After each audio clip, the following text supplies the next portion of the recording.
بسم الله الرحمن الرحيم إن الحمد لله نحمده ونستعينه ونستغفره ونعوذ بالله من شرور أنفسنا ومن سيئات أعمالنا من يهده الله فلا مضل له ومن يضلل فلا هادي له وأشهد أن لا إله إلا الله وحده لا شريك له وأشهد أن محمدا عبده ورسوله صلى الله عليه وعلى آله وأصحابه والتابعين ومن تبعهم بإحسان إلى يوم الدين أما بعد فإن أصدق الحديث كتاب الله وخير الهدي هدي محمد صلى الله عليه وسلم وشر الأمور محدثاتها وكل محدثة بدعة وكل بدعة ضلالة وكل ضلالة في النار والعياذ بالله.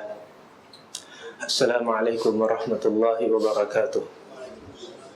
Alhamdulillah, segala puji dan syukur bagi Allah Azza wa Jalla, dan kita memohon kepada Allah agar memberikan kita taufik dan hidayahnya, dan juga supaya Allah Subhanahu wa taala memberikan kita kesihatan badan dan kelapangan masa untuk kita berusaha menambahkan kefahaman kita di dalam agama Allah. Dan pada malam ini kita akan membaca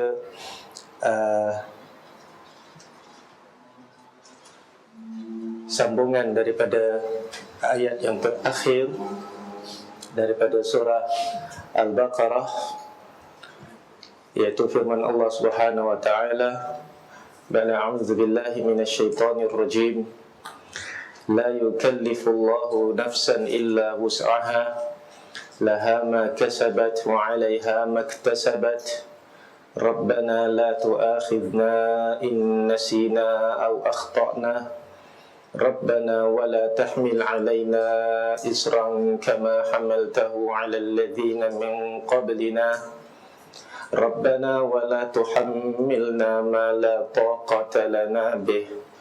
Wa'fu 'anna waghfir lana warhamna anta maulana fansurna 'alal qaumil kafirin." Yang artinya, Allah tidak membebani seseorang melainkan sesuai dengan kesanggupannya. Ia mendapat pahala dari kebajikan yang diusahakannya dan mendapat siksa dari kejahatan yang dikerjakannya. Mereka berdoa, "Ya Rabb kami, janganlah engkau hukum kami jika kami lupa atau kami bersalah. Ya Rabb kami, janganlah engkau bebankan kepada kami beban yang berat sebagaimana engkau bebankan kepada orang-orang sebelum kami.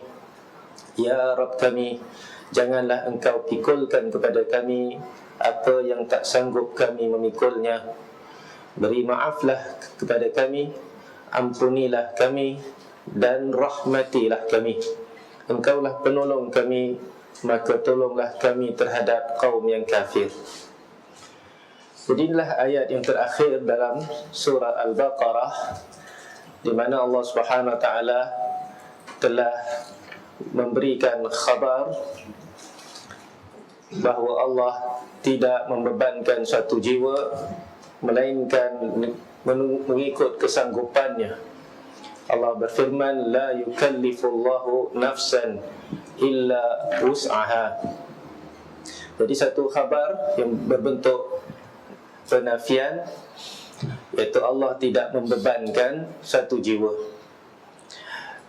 Baik, dan kita tahu bahawa inilah penafian satu perbuatan daripada Allah Subhanahu wa taala, dan satu penafian bukanlah satu perkara yang mempunyai kesempurnaan, mempunyai kemuliaan kalau setakat penafian saja. Di dalam bab al-asma' was sifat, apabila di dalam penafian itu terdapat mengisbatkan kesempurnaan lawannya, maka barulah ketika itu ia satu kemuliaan. Jadi di sini bila Allah menafikan, Allah bebankan seseorang itu dengan melainkan apa yang dia mampu, lawan daripadanya adalah Allah Subhanahu wa taala membebankan manusia dengan apa yang dia mampu. Baik, Jadi membebankan manusia dengan sesuatu yang mampu adalah sesuatu yang mulia, kerana ia adalah sesuatu yang adil. Kalaulah Allah SWT membebankan hamba-Nya dengan sesuatu yang dia memang tidak mampu, baik disuruhnya solat 1000 rakaat contohnya, disuruhnya diri 1 jam contohnya, 1 jam pun masih boleh lagi, baik, disuruhnya puasa daripada subuh sampai subuh balik, disuruhnya tawaf 700 kali contohnya. Jadi kalau dibebankan hal-hal ini atas hamba-Nya, maka ia menafikan kesempurnaan Allah Subhanahu Wa Taala. Baik. Jadi bila Allah bebankan hamba-hambanya dengan sesuatu yang dia mampu, maka di sini nampak keagungan kemuliaan Allah Subhanahu Wa Taala. Itu adalah satu keadilan. Jadi hamba tidak ada apa-apa alasan untuk berdakwa atau mendakwa, ya Allah, kau bebankan sesuatu yang aku tak boleh buat. Baik, kemudian bagaimanakah engkau hukum aku? Baik. Jadi begitu juga dalam hukum-hukum manusia. Kalaulah pemerintah membuat satu undang-undang yang orang tak boleh buat, lepas tu dia hukum, maka tak lamalah undang-undang itu akan diubah. Kalau tak diubah juga, orang akan memberontak. Baik. Kerana dia bebankan sesuatu yang orang tidak mampu contohnya. Jadi di sini Allah SWT menafikan taklif apa yang tidak mampu, taklif ma la yutaq. Itu istilah dia, taklif ma la yutaq. Baik. Jadi Allah Subhanahu Wa Taala hanya bebankan sesuatu yang manusia mampu, dan kaitan ayat ini sebenarnya adalah dengan ayat pada dua ayat sebelumnya, iaitu apabila Allah SWT berfirman, lillahi ma fis samawati wa ma fil ard wa in tubdu ma fi anfusikum aw tukhfuhu yuhasibkum bihillah fayaghfiru liman yasha'u wa yu'adzibu man yasha'u wallahu ala kulli syai'in qadir. Jadi ayat itu maksudnya milik Allah apa yang ada di langit dan di bumi, dan jika kamu menunjukkan, menzahirkan apa yang ada pada diri kamu ataupun kamu sembunyikannya, maka Allah akan menghitungnya. Yuhasibkum bihillahu. Kemudian Allah akan ampunkan bagi yang Allah kehendaki, dan Allah mengazab bagi yang Allah kehendaki. Dan Allah Maha berkuasa atas segala sesuatu. Dan kita terangkan bahawa zahir ayat ini menunjukkan bahawa tidak ada yang terlepas daripada seorang insan, maknanya melainkan semuanya akan dihisap oleh Allah Subhanahu Wa Taala. Hatta yang dia tidak keluarkan, yang dia tidak buat, satu yang dia tidak ucapkan dengan kata-katanya, tetapi adalah perkara yang terlintas dalam hatinya, juga Allah akan hukum. Maka para sahabat apabila mendengar ayat ini turun, mereka pun mengadu pada Rasulullah SAW. Sebenarnya telah kita terangkan bahawa kita boleh puasa, kita boleh solat, kita boleh jihad, tapi ayat ini kita tak boleh buat. Iaitu bagaimana kita nak jaga hati kita. Lebih kurang macam itulah. Dan Rasulullah SAW telah menegur mereka, hendaklah kamu kata sami'na wa ata'na ghufranaka rabbana wa ilaikal masir. Jangan kata kami dengar, kami tolak, tapi kata kami dengar dan kami taat. Dan sahabat-sahabat terus mengikut apa yang diajarkan oleh Rasulullah. Mereka pun kata sami'na wa ata'na, kami dengar dan kami taat. Jadi mereka cuba juga nak buat. Macam mana nak buat sebenarnya? Apa yang terlintas dalam hati awak boleh kawal? Hati kita ni walaupun hati milik kita, tapi kita tak boleh kontrol. Kadang-kadang dia datang. Ini sebenarnya luar kuasa kita. Baik. Dan kalau Allah kehendaki, Allah boleh ampunkan. Tapi kalau hendaki, Allah boleh azab. Jadi takut para sahabat ridwanullahi alaihim ajma'in. Ini menunjukkan bahawa para sahabat adalah manusia yang paling faham Al-Quran, bahawa fahaman mereka terhadap Al-Quran itu tidak dinafikan oleh Rasulullah SAW, bahkan dipersetujui oleh Rasulullah SAW. Dan bagaimana para sahabat berazam sungguh-sungguh untuk mengamalkan apa juga yang datang daripada Allah. Sebab tu Allah kata, amanar rasulu bima unzila ilaihi min rabbih wal mu'minun. Sang Rasul telah beriman kepada apa yang diturunkan oleh Tuhannya kepadanya.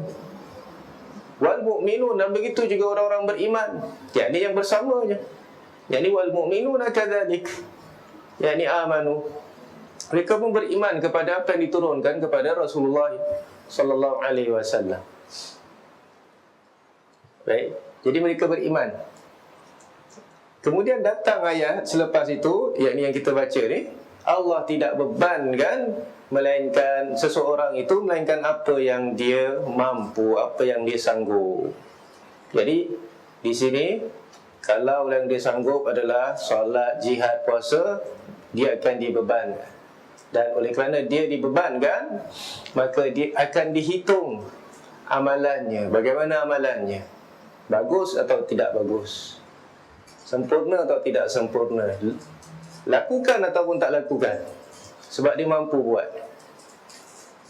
Baik. Jadi ada yang akan mendapat pahala, ganjaran daripada Allah, dan siapa yang kurang itu berhak mendapat azab daripada Allah Subhanahu Wa Taala. Adil tak ni? Adil. Kemudian bagi perkara-perkara yang luar kemampuan manusia, dan dalam konteks ayat tadi, apa yang terlintas dalam hati mereka, maka dengan ayat ini ia mengangkat satu bebanan yang mereka sebenarnya berat nak tanggung, ataupun mungkin kita katakan tidak dapat nak tanggung. Allah angkat terus. Jadi Allah kata Allah tidak bebankan seseorang insan itu melainkan apa yang dia mampu. Jadi sekarang ini kalau Allah terlintas sesuatu kat dalam hati dan dia tidak amalkan apa yang terlintas dalam hati itu, kalau perkara itu perkara yang buruk dan telah kita terangkan konteksnya, bilakah dimaafkan? Baik, jadi Allah akan maafkan, iaitu apabila terlintas dalam hati dia untuk berlaku satu kejahatan, lepas tu dia insaf bahawa ini kejahatan, kemudian dia tinggalkan lillahi ta'ala, kerana Allah dia tinggalkan, bukan kerana manusia, bukan kerana apa? Takut manusia, ataupun dia tinggalkan maksiat riak. Oh, dia ni tak buat gitu lah rupanya. Dia ni wali lah, wara'. Dia nak orang puji pula. Jadi ketika itu dia tinggalkan niat tak baik itu sebenarnya bukan kerana Allah. Jadi ni tak masuk, dia tetap akan kena hukum. Berbanyak orang macam tu, depan orang lain dia tak buat benda-benda maksiat, nampak macam bagus, tapi sebenarnya hati dia lain. Niat dia riak, nak dapat pujian daripada manusia. Tapi kalau dia sendiri-sendiri, na'udzubillah. Baik, Allah akan hitung walaupun tu perkara yang terlintas dalam hati. Baik, itu maksud sabda Nabi SAW, man hamma bi sayyi'atin falam ya'malha kutibat lahu biha hasanah. Siapa yang berazam nak lakukan satu kejahatan kemudian dia tak amalkan, maka ketika itu akan ditulis baginya satu kebaikan. Satu kebaikan. Sebab kalau dia buat akan ditulis atasnya satu kejahatan. Jadi kalau dia tak buat, dapat pahala pula. Sebabnya dia tinggalkan kerana Allah SWT. Adapun kalau dia tinggalkan kerana riak, dia tak dapat pahala. Ataupun dia tinggalkan lil ajzi, kerana lemah, tak dapat buat. Dan kalau mampu buat, dia dah buat dah apa yang terbetik dalam hatinya. Kalau betul-betul dah nak curi dah, sekali alamak kamera hidup pula, ingat kamera tak hidup contohnya lah, baru nak selit dalam kocek ke, alamak sekali ada orang lalu, ada orang kedai lalu contohnya, tak jadi buat, dapat pahala ke macam tu? Mana dapat mana? Dosa juga dapat. Dosa tetap. Jadi bilakah yang akan dimaafkan? Apabila dia lakukan sesuatu ataupun dia tinggalkan sesuatu itu kerana Allah Subhanahu Wa Taala. Bahkan terkadang ia boleh merupakan amalan yang sangat mulia yang pernah dia buat, iaitu tinggalkan sesuatu kerana Allah Subhanahu Wa Taala. Kalau betul-betul ikhlas, bagaimana dalam hadis 3 lelaki yang terperangkap di dalam gua, kisah Al-Ghar.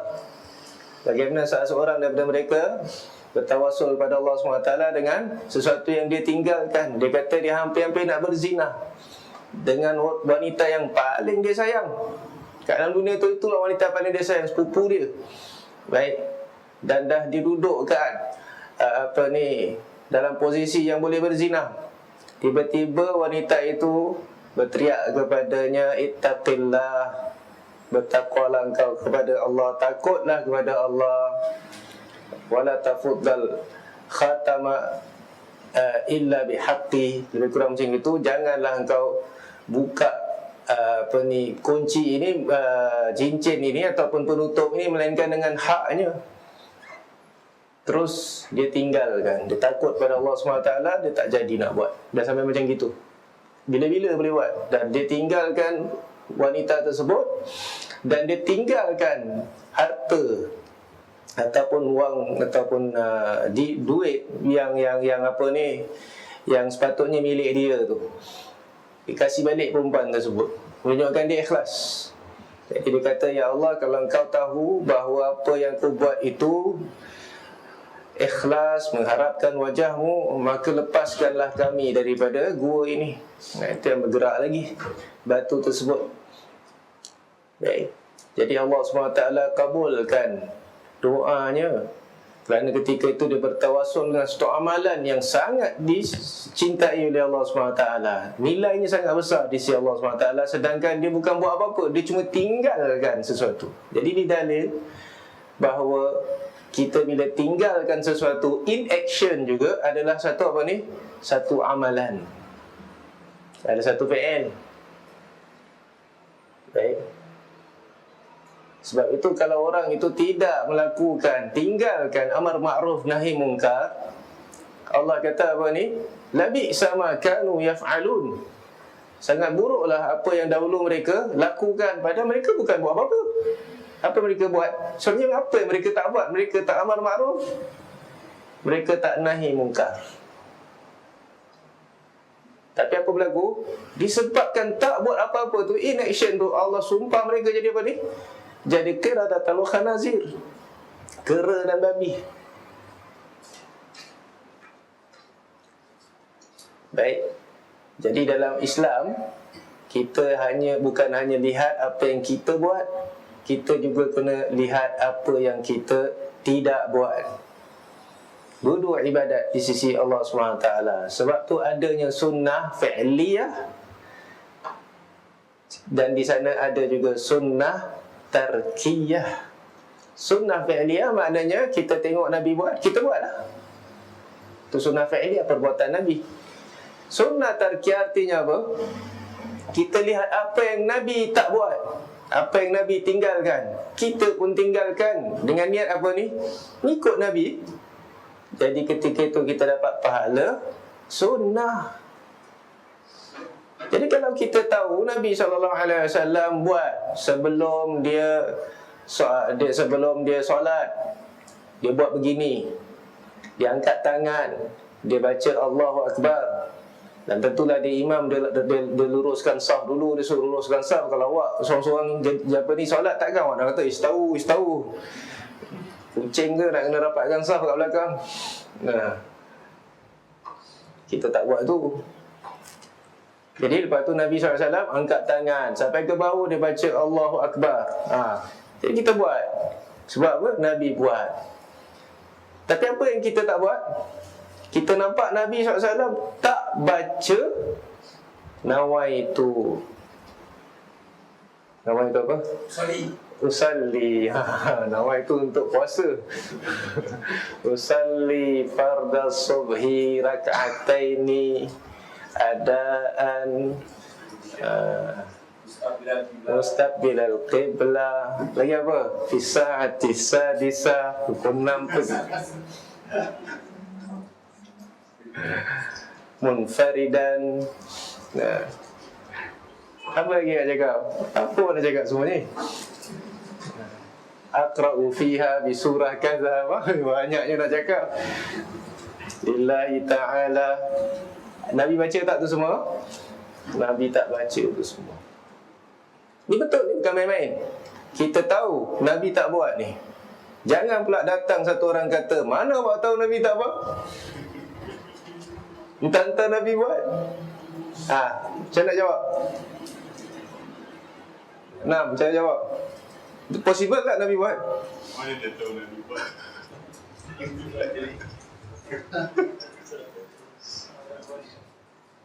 Buat dah ada hadis. Kalau buat? Ada tulis. Awak hafal ke semua hadis?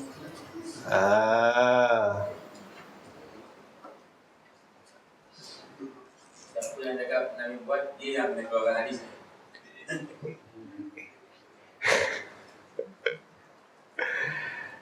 Baik, ini dah permainan apa ni? Debat. Dan ni dah masuk bab debat. Agama boleh sangka-sangka tak?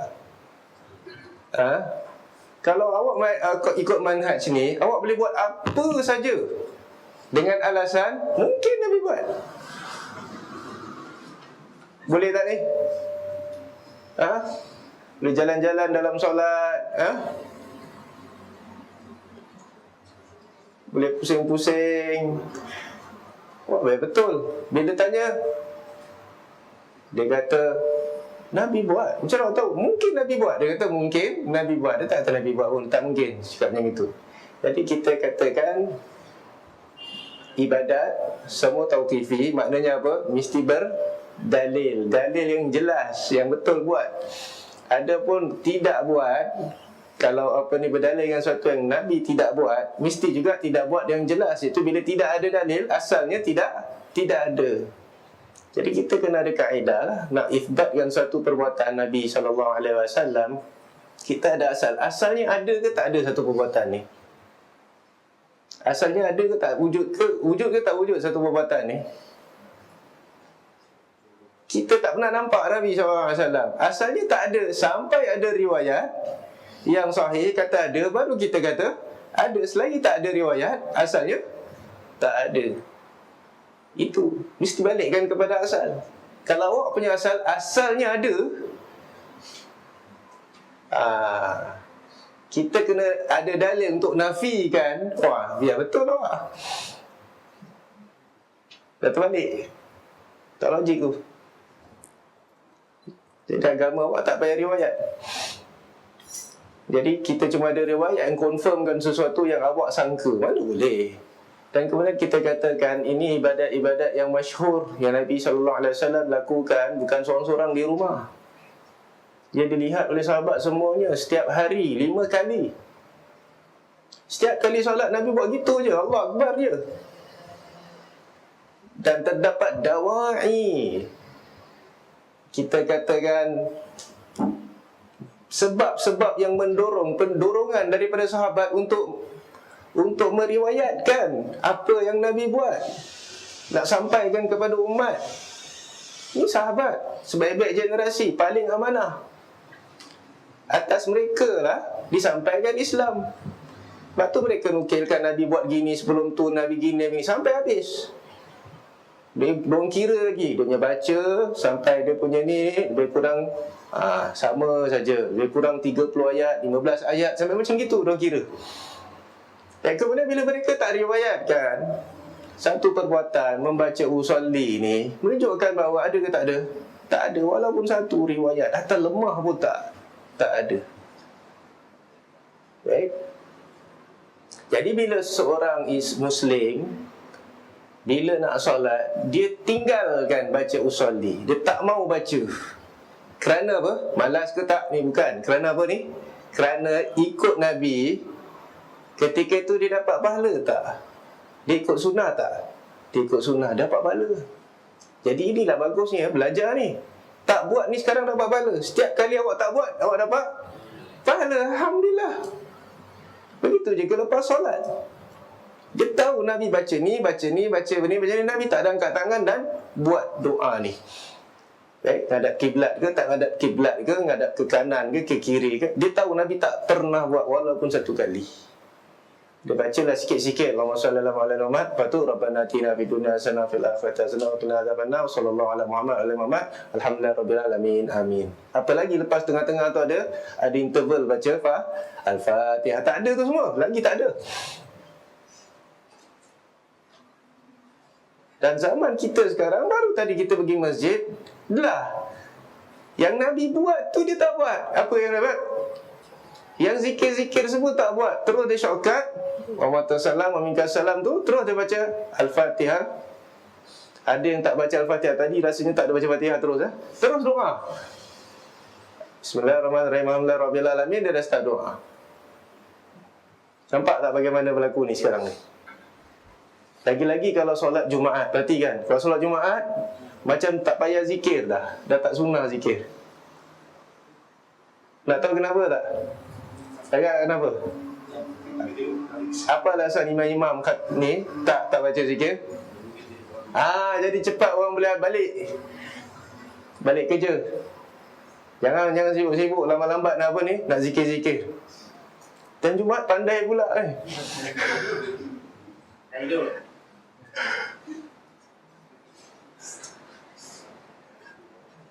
Baik. Padahal asalnya sama saja. Semua solat Nabi SAW zikir benda yang sama. Fadilatnya sama je. Solat Jumaat ke bukan solat Jumaat, jadi solat fardu lah. Jadi bagaimana mereka tinggalkan sunnah Nabi SAW? Inilah kita balik. Dia buat apa yang Nabi buat, lepas tu dia buat apa yang Nabi tak buat pun salah. Ini terbalik. Dia tak buat apa yang Nabi buat, dia buat apa yang Nabi tak buat. Wah, ini lagi dahsyat. Baik. Adapun kalau dia yakin, dan biasanya orang-orang ni akan kata bahawa memanglah Nabi tak buat. Ini lagi satu jenis yang pandai lah. Dia tak akan kasih alasan mana awak tahu Nabi tak buat. Dia akan kata gini, yelah Nabi tak buat, tapi Nabi kata tak boleh buat ke?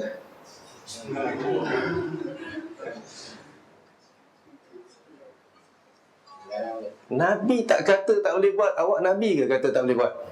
Siapa? Siapa Nabi kat sini? Ni juga alasan biasa. Biasa kan ni? Tak dengar kan? Ada larangan. Pandai je tak kasi orang buat benda baik. Haramkan benda yang baik, dosa besar. Halalkan yang haram, haramkan yang halal pun sama, tak boleh. Ini lagi bid'ah. Tu dia. Selalu juga kita dengar ni. Dia boleh cakap dekat setengah jam dan pusing-pusing dekat sini. Apa jawapannya? Nabi ada larang tak? Nabi ada larang. Dia nak Nabi larang directly, jangan baca ni, tau. Dia nak yang macam tu. Itu memang awak tak akan dapat lah. Awak kalah lah tu. Jadi senang aja. Awak kena tahu kenapa dia berhujah dengan ni. Kenapa dia berhujah? Nabi ada larang tak yang spesifik ni? Seolah-olah apa? Larangan Nabi ni cuma yang spesifik aja baru kita tinggalkan. Maknanya diorang tak pakai usul fiqh bahawa ada larangan umum. Awak panggil, kalau gitu bila tak ada larangan, dah boleh buat aja semuanya. Awak tak nampak larangan umum tu. Jadi semua orang kan tambah. Dia kata tak ada Nabi larang. Yang tadi, mana awak tahu Nabi tak buat kan? Yang ini pula, mana awak tahu Nabi larang? Adik-beradik sebenarnya. Jadi jawapannya mudah. Nabi larang secara umum, bukan secara spesifik ni. Tapi Nabi, kata-kata Nabi ini syariat. Kata kalimatnya sikit, tapi merangkumi banyak makna. Itu jawami'ul kalim. Nabi cukup kata setiap yang diada-adakan dalam agama ini adalah bid'ah. Dan setiap bid'ah itu adalah kesesatan. Kesesatan boleh buat tak? Taklah. Jadi itu maknanya itu larangan yang umum. Buat sesuatu yang Nabi tak buat. Man ahdatha bi amrina hadza ma laysa minhu fahuwa radd. Siapa yang ada-adakan sesuatu dalam urusan ini tanpa daripada urusan kami, maka ia tertolak. Tertolak maknanya larang ke tidak? Larangan. Cukup tu. Sebab tu ulama-ulama hadis kata ini merupakan sepertiga hadis. Sepertiga Islam lah, seperempat Islam lah. Yang pertama inamal a'malu binniyat, yang kedua man ahdatsa fi amrina hadza, yang ada al halalu bayyinun wal haram bayyinun. Kata ni dah sepertiga usulul hadis. Baik. Dan satu lagi ada yang tambahkan da'ma yaribuka ila ma la yaribuka. Tinggalkan apa yang meragukan kamu kepada apa yang tidak meragukan kamu. Itu komplit semua dengan warak-warak semua masuk. Jadi itu kefahaman para al-ulama. Baik, ada pun lepas itu kalau dah jawab ni semuanya, mereka akan datangkan lagi satu hujah. Tapi kamu bukan ulama. Yang buat ni, yang ajar ni, salilah yang belakang tu doa tu, ulama tau. Ulama. Nanti dia sebutlah nama satu-satu daripada mazhab ni. Kalau dia pandai, dia cakap daripada mazhab ni ulama ni. Pandai, ni semua dia tahu. Mazhab Maliki gini, mazhab Syafi'i ni, semua dia keluarkan. Diorang buat juga. Contohnya lah. Jadi takkanlah mereka ni semua salah. Sama juga. Apa kita katakan? Kita punya jawab apa? Ikut Nabi. Ikut Nabi. Kita ikut Nabi. Kita jawab aja. Takkanlah mereka tu semua tak boleh salah.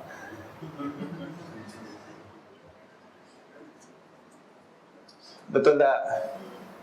Kecuali dia ada akidah bahawa ulama ni maksum lah. Sebab itu mereka pandai, mereka kata ini ijma'. Lah kalau ijma' awak pun tahu nak jawab ijma'. Banyak ulama kata tak boleh. Jadi selagi dia bukan ijma', dia tak ada apa ni, tak ada weightage dekat situ, tak ada value nya. Jadi boleh diterima, bukan tak ada value lah, maknanya boleh terima, boleh ditolak. Maknanya benda yang dikhilafkan, Allah perintahkan apa kalau kita khilafkan dalam satu perkara? Kembalikan kepada kitab Allah, sunnah Rasulullah. Faruddu ila Allah wa Rasul. Kalau kita beriman. Baik. Sebab ulama yang bolehkannya hebat macam mana, nanti ada lagi ulama lain yang hebat macam dia juga. So kenapa awak ambil ini, awak tinggalkan yang ini? Jadi isunya sekarang dah lah, tapi nanti dia akan sambung lagi. Ini kalau cakap banyak lagi. Allah SWT maha mengetahui. Dia nak terima siapa saja boleh. Betul tak? Dia pakai gitu pula, mengharapkan rahmat daripada Allah SWT walaupun buat salah. Ini sekarang apa jadi ni? Dengan kaedah ni, ini sebenarnya ada kaedah, ada kaitan dengan akidah. Akidah Murji'ah. Sentiasa harapkan Allah ampunkan dia walaupun dia buat salah. Dia kata tak apa buat salah, asal ada iman dia. Tak apa buat salah asal niat hasanah. Tak apa buat salah, menyalahi sunnah, asalkan niat dia baik. Niat dia. Jadi kita datangkan, kita katakan tak boleh macam tu. Sebab bila kita buat macam gini, kita akan rosakkan syariat. Dan akidah kita ataupun maqasid syariat antaranya adalah memelihara agama, hifzuddin. Macam mana memelihara agama? Bacalah kitab maqasid, baca kitab Syatibi rahimahullah ta'ala, kitab Muwafaqah. Dia akan kata melarang daripada melakukan bid'ah dan celaan-celaan yang keras terhadap pelaku bid'ah. Baik, semua ini disebabkan untuk memelihara agama. Kalau tidak rosak, sebagaimana berlaku, sebagaimana rosaknya agama sebelum kita. Kenapa? Sebab mereka ringan-ringankan dalam perkara bid'ah. Satu-satu bid'ah masuk dalam nama, dah tak nampak dah mana satu Islam. Kalau agama lain tu dah tak tahu, solat dia pun dah tak sama dengan apa ni, solat yang asal. Solat dia pun dah nyanyi-nyanyi. Kita sekarang dah start masuk. Sebelum solat dah ada benda. Kadang sebelum qomat dah ada nyanyi-nyanyi. Sebelum azan dah ada baca-baca Quran. Kalau kat tempat negeri lain lah, sini tak ada lagi. Baik sini tak ada. Baca Quran lah, baca selawat lah, apa semuanya lagu-lagu. Lepas tu baru azan. Lepas tu sekarang Pak kat Singapura, lepas azan, antara azan dengan qomat ada baca lagi, zikir, nyanyi lagi. Ni solat ke bukan ni? Dalam solat, lepas tu luar solat, lepas solat tu lagi zikir. Lepas tu dah habis beri salam, Sallallahu ala Muhammad. Dah pusing dah. Jadi suka nak nyanyi ni. Setapak demi setapak nak macam dengan orang-orang yang dahulu sebelum Islam. Agama sebelum Islam. Jadi apa akan berlaku kalau biarkan? Dah tak nampak lagi Islam. Jadi sebab itu syariat Islam memelihara agama ni dengan menutup pintu-pintu bid'ah. Walaupun orang nampak macam kecil, tapi ia boleh jadi besar. Bid'ah pertama dalam Islam mengakibatkan perpecahan umat sampai sekarang. Bid'ah pertama dalam Islam apa dia? Syiah ke? Mu'tazilah ke? Khawarij.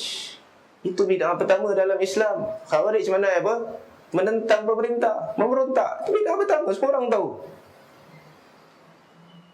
Apa yang berlaku akibatnya? Sayyidina Uthman radhiyallahu anhu telah dibunuh dengan kejam oleh orang-orang Khawarij. Start daripada itu, fitnah terbuka besar. Dulu orang Islam perang dengan siapa? Dengan orang bukan Islam aja. Baik. Jadi ramai orang, manusia dapat hidayat dengan apa ni? Dengan orang-orang Islam. Negara-negara yang dahulunya tidak beragama Islam, akhirnya beragama Islam. Ini adalah jasa para sahabat ridwanullah alaihim. Tapi bila masuk aja bid'ah Khawarij, maka berlaku apa? Peperangan antara orang Islam dengan orang Islam sendiri. Ya ke tidak? Dia dah bunuh pemerintah. Bunuh Sayyidina Uthman, rupanya cerita dia lain pula. Akhirnya sahabat gaduh dengan sahabat sendiri. Dua-dua sayang Uthman radhiyallahu anhu, tapi boleh bergaduh. Boleh berperang sampai menumpahkan darah. Tengok fitnah Khawarij berapa dahsyat. Satu kumpulan nak tuntut balas. Bunuh dulu orang-orang yang bunuh Uthman radhiyallahu anhu. Memang patut pun, itu memang hukum Islam. Satu kata lagi, nanti dulu. Kita pun tak tahu siapa yang bunuh, nanti dulu. Baik. Dah mulalah ada konflik. Kemudian ditambah pula dengan hasutan daripada orang Yahudi. Maka akhirnya berperang juga. Nah, itu yang berlaku sampai sekarang. Fenomena memberontak ni terhadap pemerintah ni, mengkafirkan orang. Dan Khawarij antara akidah diorang adalah kafirkan orang, tuduh orang buat salah. Lepas tu bila dah salah, dia kata apa ni? Orang ini telah kafir.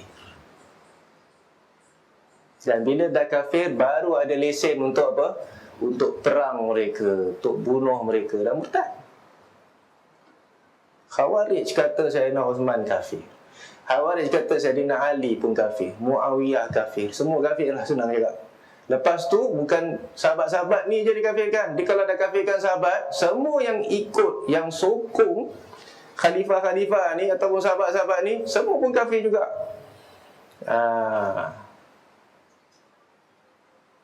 Baik, kemudian Khawarij tu sendiri berselisih pendapat. Boleh tak kita keluar dengan pedang ataupun tak boleh keluar dengan pedang, ataupun kita kena, boleh tak duduk kat negeri Islam, boleh mesti hijrah ke tak mesti hijrah, sampai macam itu. Akhirnya Khawarij kafirkan Khawarij yang lain. Semua mesti keluar dari negeri Islam. Siapa masih duduk lagi kat dalam, kafir. Sebab tu hijrah dengan takfir ni dia adik-beradik daripada dulu lagi, daripada zaman Ali bin Abi Talib lagi. Itulah berterusan. Sampai sekarang ada, nama je mungkin tak sama, tapi fikrahnya, bid'ahnya sama. Jadi bid'ah nampak kecil, tetapi apa berlaku? Dia boleh jadi besar. Jadi sebab tu harus ditutup rapat-rapat. Baik. Jadi niat baik tidak menjamin apa? Amalan itu diterima. Niat baik bagus, tapi tak cukup. Nabi suruh ikut sunnah. Sebab tu kita ada 2 kalimah syahadah. Asyhadu an la ilaha illallah, asyhadu anna Muhammadan Rasulullah. Kita kena ikut syariat Rasulullah. Kita tidak menyembah Allah melainkan dengan apa yang Nabi syariatkan. Illa bima syara'. Bukan pandai-pandai. Baik, balik kita kepada ayat ni. La yukallifullahu nafsan illa wus'aha, melainkan apa yang dia mampu. Wus' maknanya kemampuan. Asal maknanya luas. Apa yang dia luas, apa yang dia boleh lakukan. Kekuatannya, kesanggupannya. Baik. Ini sangat jelas. Jadi Allah tidak akan bebankan sesuatu yang dia tidak mampu lakukan, walaupun fardu ain. Baik, walaupun fardu ain, asalnya setiap orang mesti buat, tak boleh gantikan. Bila dia tak boleh buat, tak payah buat. Cuma di sana ada ibadat-ibadat yang kalau tak boleh buat yang ini, dia kena buat apa yang dia boleh buat. Seperti apa ni? Berwuduk. Kalau dia tak boleh basuh satu tangan, luka punya pasal, adakah terus tak payah wuduk sebab Allah tak bebankan melainkan apa dia mampu? Boleh tak kita cakap macam itu? Tak boleh kan? Jadi dia kena wuduk juga kan? Kena wuduk. Cuma apa yang dia tak boleh basuh, tak payah basuh. Gitulah. Dan kalau pakai air pun dah tak boleh, sebab air tak ada ataupun sakit, ketika itu dia pindah kepada gantinya, iaitu bertayamum. Jadi tetap buat. Tapi kalau semua dah tak ada, tak payah buat apa lah. Semua dah tak ada. Tangan tak ada, kaki tak ada, muka tak ada, kepala tak ada, nak wudu apa? Contohnya lah. Okey. Ataupun tangan semua ada, tapi semua terikat macam tak ada. Macam mana nak wudu? Kena pasung kaki, tangan kena pasung. Nak buat apa macam mana? Kemudian kalau solat pula, kalau tak boleh berdiri, terus tak payah solat. Best Duduk. Kena duduk. Tak boleh duduk, kena baring. Itu yang kita katakan dahulu. Cuma kalau dah baring pun dah tak boleh, macam mana? Pakai mata. Try lah awak solat pakai mata. Lagi susah lagi daripada kalau tak boleh, kalau baring pun dah tak boleh, maka kita cuma apa ni? Baca je lah. Baca je Fatihah tu, baca je takbir, baca tasbih. Dah lah. Mana boleh pakai mata? Tak ada dalil pakai mata. Hadis tu stop kat situ je. Fa illam tastati' salli qa'iman, fa illam tastati' fa qa'idan, fa illam tastati' fa 'ala jamb. Dah. Hadis Imran bin Husain radhiyallahu anhu, dia kena bawasir, sakit bawasir. Nabi kata solatlah berdiri. Kalau tak boleh, duduk. Kalau tak boleh, baring. Tak ada pula Nabi kata kalau tak boleh baring, pakai mata. Tak ada. Baik. Di sana ada ibadat-ibadat yang terus boleh gugur sama sekali. Jadi itu semua macam puasa. Kalau tak boleh puasa, sakit tak boleh puasa, kena puasa 1 jam ke? Terus tak payah puasa terus, sakit. Tak payah puasa terus.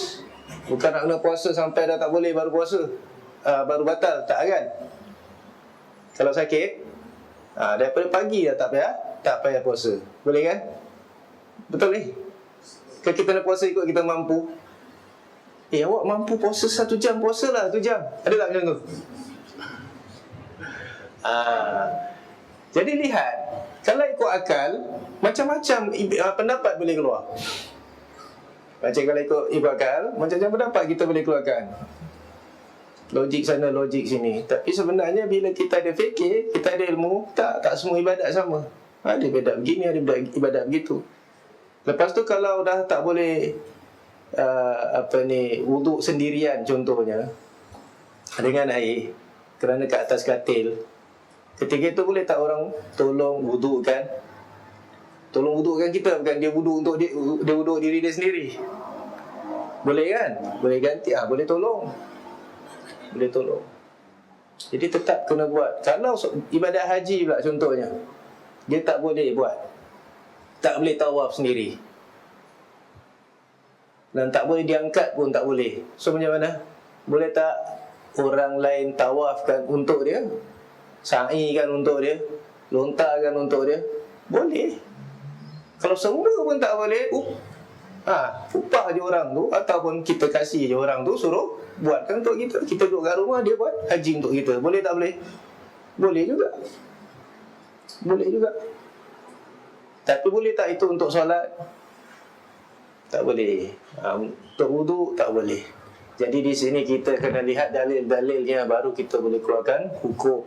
Bukan semata-mata pakai akal. Walau bagaimanapun umumnya Allah tidak bebankan satu jiwa, melainkan apa yang dia mampu.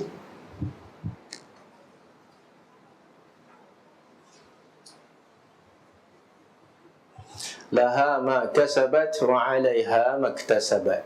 Allah terangkan selepas itu, bagi jiwa itu apa yang dia usahakan.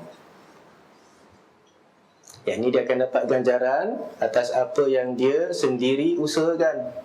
Kenapa ha dekat situ, laha kan feminin, kasabat tak ni juga untuk feminin. Dia balik kepada apa? Kepada nafs. Nafs tak ada pun tamat buta kat situ. Jawabannya nafs dalam bahasa Arab adalah feminin. Ini sesuatu yang kita dengar daripada orang Arab, kita pun ikut.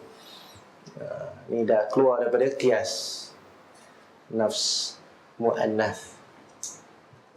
Sebab tu wus'aha laha ma kasabat. Jadi bagi jiwa itu, yang ini bagi orang tu lah, apa yang dia usahakan. Kasabat, kita tahu apa maknanya. Kasab, usahakan. Apa makna usahakan? Buatlah kerja. Kalau ibadat ni, solat, maknanya dia yang solat. Dia buat, dia yang diri, dia rukuk, dia sujud. Dan Allah akan bebankan, Allah hanya bebankan apa yang dia mampu. Dan bila dia buat apa yang dia mampu, dia dapat pahala tak? Dapat. Laha ma kasabat, tu maknanya. Siapa yang solat tu ketika itu? Dia yang solat ke Allah yang solat? Allah yang solat ke dia yang solat? Dia yang solat. Tapi Allah yang ciptakan solatnya. Sebab Allah ciptakan perbuatan dia. Kalau Allah tak ciptakan, tak jadi. Semua yang berlaku semua adalah dengan ciptaan Allah SWT. Allah takdirkan perbuatan-perbuatan itu. Tapi usaha itu, perbuatan itu adalah perbuatan manusia itu, hamba tersebut. Ini jelas. Jangan pula datang hamba itu, ada teori pula kata hamba itu setakat kasab saja, usaha saja. Baik, tapi yang buat adalah Tuhan. Itu dah melampau lah. Tentu tak masuk akal. Sebab Allah SWT namakan orang-orang yang hamba-hambanya sebagai pelaku kepada ibadat-ibadat ini. Jadi barulah Allah SWT boleh balas. Orang itu berhak untuk mendapat ganjaran atas perbuatannya sendiri. Sebab tu kalau dia buat jahat, dia tak boleh salahkan, ya Allah, engkau yang takdirkan kejahatan yang aku buat ini, engkau yang lakukan perbuatan ini. Lepas tu mana boleh engkau masukkan aku dalam neraka? Dia tak boleh beri alasan seperti itu. Yang buat adalah engkau, tapi ciptaannya ciptaan aku. Jadi engkau yang buat, engkau yang tanggung. Tu dia. Laha ma kasabat wa 'alaiha maktasabat. Dan lawannya adalah dia akan mendapat balasan buruknya, hukumannya dari Allah atas apa dan dia iktasabat. Ada lain sikit kasabat, dan ini ada tak iktasabat. Maknanya apa yang dia buat daripada, yang diusahakan daripada kejahatan juga. Adil tak? Adil. Nah, yang dia buat baik dapatlah baik, tak, yang dia buat jahat dapatlah jahat. Wa 'alaiha maktasabat. Yang ni syarat kepada apa ni? Kepada kepentingannya hati. Sebab yang menggerakkan amal perbuatan semuanya adalah nafs dia, jiwa dia. Jadi hati itu adalah raja anggota badan. Sebab tu kalau dia perintahkan buat baik, nanti yang lain semua ikut. Boleh tak hati nak buat baik, tak tahu tangan tak nak ikut, kaki tak nak ikut. Hati nak pergi masjid, tangan tak tahu terjalan lain. Boleh tak? Tak boleh lah. Tapi kalaulah kaki tu nak pergi satu tempat, kalau kaki tu berjalan, kalau hati tu bawa pergi sana, kaki akan ikut hati je. Tangan akan ikut hati, mulut akan ikut hati. So pentingnya hati. Idza saluhat saluhal jasadu kullu. Bila dia bagus, maka baguslah jasad keseluruhannya. Oleh kerana itu, bila hukumnya, ganjaran dan hukuman juga Allah berikan kepada hati tersebut. Laha ma kasabat, jiwa tu dapat apa yang dia buat daripada kebaikan, dan dia akan dapat hukuman jahat yang buruk terhadap kejahatan yang dia lakukan. Pada yang buat tu semua, iktisab tu semua daripada anggota badan. Dan di sini isyarat bahawa asalnya adalah seseorang itu hanya dapat apa yang dia sendiri amalkan, bukan orang lain amalkan untuk dia. Amalkan sesuatu kebaikan, hadiahkan pahalanya untuk dia. Tak, ayat ni dah jelas dah pun. Dia dapat apa yang dia buat, baik ke buruk. Ini asal. Kecuali apa? Kecuali yang ada dalil lah. Kecuali yang ada dalil di mana bolehnya seorang itu buat atas nama orang lain. Kalau ada dalil, kita khususkan keumuman ayat ini. Kemudian Allah SWT berfirman, Rabbana la tu'akhidna in nasina aw akhtana. Wahai Tuhan kami, janganlah engkau menghukum kami jika kami lupa atau kami bersalah. Tiba-tiba aja Rabbana, wahai Tuhan kami. Jadi tadi semuanya adalah firman khitab daripada Allah Subhanahu Wa Taala. Allah tidak bebankan jiwa melainkan apa yang dia mampu. Tiba-tiba ada Rabbana, wahai Tuhan kami. Jadi ini daripada siapa ni? Daripada hamba-hamba Allah. Hamba-hamba Allah yang bila doa mereka panggil nama Allah, Rabbana, Rabb kami. Jadi ini namanya iltifat. Dalam bahasa iltifat, baik-baik konteks dia begini, tiba-tiba dia pindah kepada orang lain pula yang bercakap. Dan ini ada banyak faedahnya. Sebab kalau monotona saja, hanya satu aja kan, cerita dia satu aja, maka mungkin orang tak ambil perhatian terhadap kata-kata tersebut. Sebab satu aja mungkin dia akan bosan ataupun dia tak berapa konsentrate. Tapi kalau dalam kataan tu tiba-tiba ada iltifat, tiba-tiba ada pula orang lain yang bercakap, ada pula dialog dan sebagainya, ketika itu orang akan ambil perhatian. Ini adalah balaghah dalam Al-Quran. Jadi Allah kisahkan hamba-hambanya yang beriman bila terangkan tentang masalah apa? Bagaimana Allah hukum, bagaimana Allah beri ganjaran pada hamba terhadap apa yang dia buat. Jadi hamba-hamba Allah yang beriman akan apa? Bila dengar ayat ni, dia akan amalkan apa yang Allah perintahkan, dia akan tinggalkan kejahatan. Tapi apakah dia dapat laksanakan dengan sesempurnanya sebagaimana Allah kehendaki? Tidak. Kerana dia manusia, maka dia tidak sempurna, dia lemah. Jadi dia sentiasa buat apa ni? Kesilapan ataupun lupa lah. Jadi dalam dia beribadah pada Allah SWT, ada saja kesilapan, kekurangan. Jadi hamba Allah yang berakal akan minta kepada Allah SWT apa dia? Ya Allah, jadikanlah aku tidak lupa. Adakah itu patutnya kita doa? Sebab problem kita apa? Kita lupa. Problem kita buat salah. Jadi kita minta Allah doa yang paling best sekali apa dia? Ya Allah, jadikanlah aku tak lupa-lupa, jadikanlah aku tak buat salah. Boleh tak doa macam tu? Boleh apa? Allah Maha Kuasa. Kenapa tak boleh doa macam tu? Kalau Allah nak jadikan kita tak lupa, boleh tak? Kalau Allah nak jadikan kita tak buat salah, boleh tak? Macam malaikat. Tak tahu juga jawab macam mana. Boleh tak? Boleh tak? Kalau nak jadikan gitu. Kalau awak doa, terus awak Allah kabulkan. Boleh tak ni? Takut nak jawab. Kalau masuk dalam debate, ini semua ada banyak ni. Jawab je lah. Boleh tak boleh? Kita katakan untuk selain manusia boleh, untuk manusia tak boleh. Selain manusia boleh, malaikat boleh. Tapi kalau untuk jin dan manusia tak boleh. Allah jadikan dia pelupa. Allah jadikan dia buat silap. Mana kita tahu? Allah khabarkan macam itu. Nabi SAW khabarkan macam itu. Kalau kita semua tak buat dosa, Allah akan gantikan kita semua. Allah matikan semua kita. Allah akan gantikan dengan satu kaum yang buat dosa, yang buat salah. Lepas tu bertaubat, dan Allah akan kabulkan taubatnya.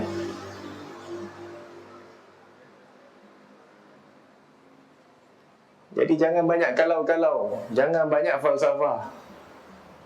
So itu tak mungkin berlaku. Ikut sunnatullah, takdir Allah SWT, kita ni semua adalah hamba-hamba yang diuji oleh Allah SWT. Dan kita ada sifat lupa, dan kita ada sifat kekurangan lain. Kita ada buat salah. Supaya apa? Kita diingatkan oleh orang yang memberikan peringatan. Tidak? Itu faedahnya. Jadi kalau semua orang dah tak buat salah, semua orang dah tak lupa, tak guna ada Nabi, ada apa semua, ingatkan. Tak guna ada pendakwah, tak ada guna ada ulama. Baik. Jadi di sini sebenarnya saya nak isyaratkan satu perkara yang sangat penting. Walaupun kita disuruh doa banyak-banyak, baik, dan ibadah yang paling mulia adalah berdoa. Doa huwal ibadah, kata Rasulullah SAW dalam hadis yang sahih, dengan lafaz yang sahih. Doa itulah ibadat. Macam haji itu Arafah, seolah-olah Arafah, wukuf Arafah je haji, padahal banyak lagi kan. Nabi kata doa itulah ibadat, seolah-olah tak ada ibadat lain. Solat pun tak ada, doa je. Tapi sebenarnya maksudnya adalah menunjukkan kepentingannya ibadat ni. Dalam banyak-banyak ibadat, doa tu adalah satu perkara ibadat yang sangat besar. Baik, kemudian kita disuruh untuk minta apa saja. Baik, tetapi di sana ada hadnya. Kita dilarang untuk apa? Untuk melampau dalam berdoa. Al-i'tida' fi doa.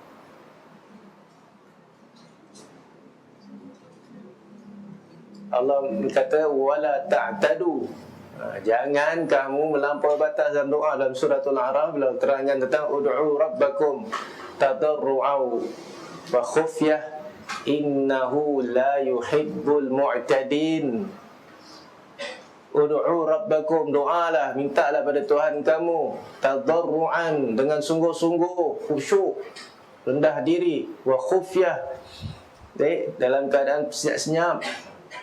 Janganlah, dan sesungguhnya dia, yakni Allah, tidak suka kepada orang yang melampaui batas, yakni dalam berdoa. Sama ada kuat-kuat sangat doa, ataupun bila doa bukan-bukan. Doa nak jadi Nabi. Ni yang kelakar. Doa nak jadi maksum. Doa tak nak lupa, doa tak nak buat salah. Ya Allah, berikanlah aku kalimat kun fayakun. Wah, ni wali ni punya doa. Ada wali doa macam gitu. Ada dalam cerita-cerita sufi.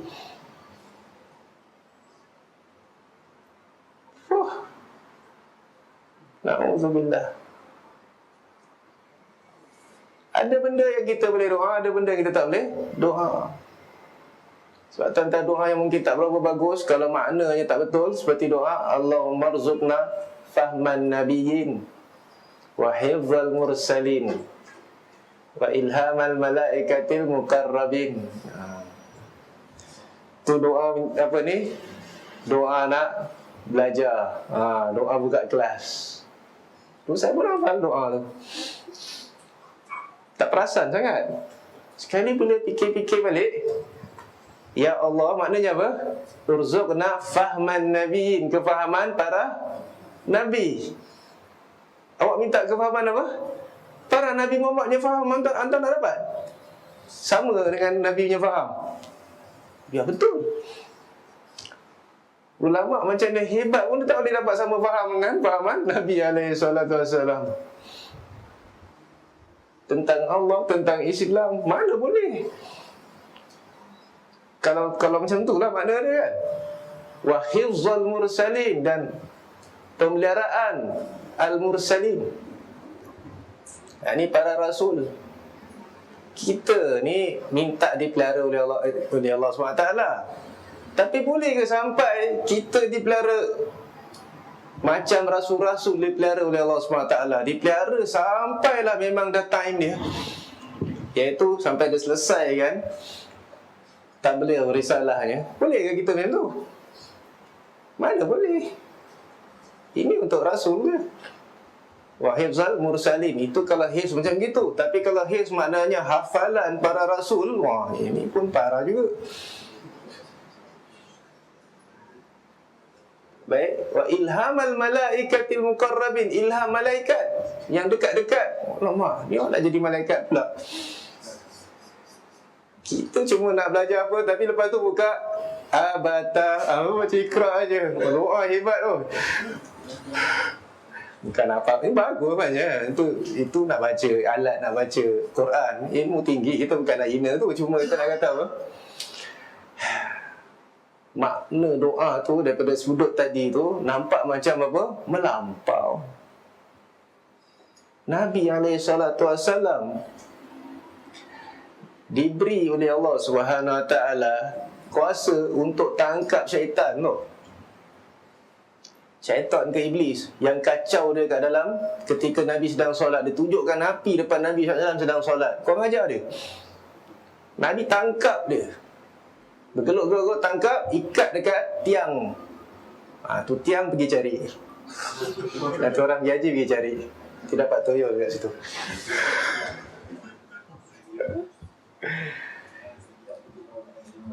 Itu waktu subuh. Nabi malam hari. Nabi kata, ni aku nak biarkan ni sampai besok subuh, sampai pagi. Nanti bila orang-orang semua masuk, budak-budak Madinah pun datang, tengok memang ketawakan ni iblis. Lempar batu kat dia, memang padan muka dia. Nabi dah niat macam tu tau. Dah dapat tangkap. Sekali kata Rasulullah SAW, kemudian aku teringat doa saudaraku Sulaiman alaihissalam. Rabbi habli mulkan la yanbaghi li ahadin min ba'di innaka antal wahhab. Rabbi habli mulkan la yanbaghi li ahadin min ba'di. Ya Allah, berikanlah aku kerajaan, kekuasaan yang tak sayugia untuk siapa-siapa juga selepas aku. Maknanya aku punya paling bagus, paling besar. Tak ada orang boleh tanding. Dan antara apa yang Nabi Sulaiman boleh buat, apa dia? Dia boleh tundukkan jin. Jin taat pada dia, semua takut kan dia, ikut perintah dia. Dan di sana ada jin jahat kan, jin degil, jin mafia, jin degil, gangster, nombor ni semua ya, yang tanduk panjang-panjang, banyak tattoo ni semua ya. Jin-jin ini tak mau ikut Nabi Sulaiman AS. Nanti dia apa? Dia belenggu. Diikat di rantai. Jadi semua ada dalam kekuasaan Nabi Sulaiman AS. Begitu kekuasaan Allah berikan. Kalau nak berikan, Allah berikan. Jadi Nabi kata, aku teringat doa dia. Jadi kalau aku pun boleh tangkap jin ni, iblis ni atau syaitan ni, nanti aku dah macam dapat kuasa Nabi Sulaiman AS. Oh, tak boleh. Jadi dia apa? Dia lepaskan. Tapi Nabi khabarkan kepada sahabat-sahabat, aku tangkap apa yang berlaku waktu malam tadi. Baik. Jadi di sini yang kita nak terangkan adalah apa? Kalau Nabi SAW tahu apa yang dalam sunnatullah, Nabi tak buat, tak minta, kita pun patutnya pandai. Kita kena tahulah apa yang boleh minta, apa yang tak boleh minta. Ya Allah, berikanlah aku kedudukan lebih atas daripada Nabi Muhammad, ataupun sama-sama duduk sebelah-sebelah dengan Nabi Muhammad. Wah, bagus lah. Tak boleh lah. Tapi kalau teman dengan Nabi SAW di syurga tu lain cerita. Teman tak mestinya stay sentiasa kat situ. Itu bukan tempat awak. Tempat awak lain, cuma teman dengan aja. Itu makna lain. Allahu a'lam bagaimana. Tapi tak masuk dalam apa kedudukan. Sebab kedudukan wasilah tu hanya untuk Rasulullah SAW. Boleh? Jadi ramai orang minta doa, tapi kadang doa dia tak betul. Kadang-kadang doa kutuk orang, laknat orang. Ni lagi satu jenis orang nak doa. Mentang-mentang boleh doa, mentang-mentang asal boleh je doa. Dia tak suka dengan orang tu, dia doa supaya Allah kutuk dia, laknat dia, apa semua. Mentang-mentang doa ibu bapa terhadap anak dia makbul tak? Dalam hadis sahih tak tu? Sahih. Mak bapak pakai itu weapon. Aku doakan, tak suka baru kau tahu. Takut anak. Baik, kadang-kadang dia betul-betul doakan atas anak dia. Kita katakan kadang-kadang doa atas anak dia tu mak yang dapat, ataupun mak yang berdosa. Anak tak kena apa-apa pun. Sebab apa? Anak tak buat maksiat pun, tak ingkar pun pada ibunya. Dia suruh buat benda yang bagus dalam Islam, ataupun minta maaf, dia larang anak dia buat sesuatu yang memang diperintahkan dalam Islam, iaitu pergi solat jemaah contohnya. Kau pergi juga masjid ni, habis aku akan sumpah kau jadi batu. Doa ibu makbul, ingat kan? Kita katakan tidak, dia dapat dosa lagi ada. Jadi semua fikir dalam agama. Al-fiqhu fid din penting.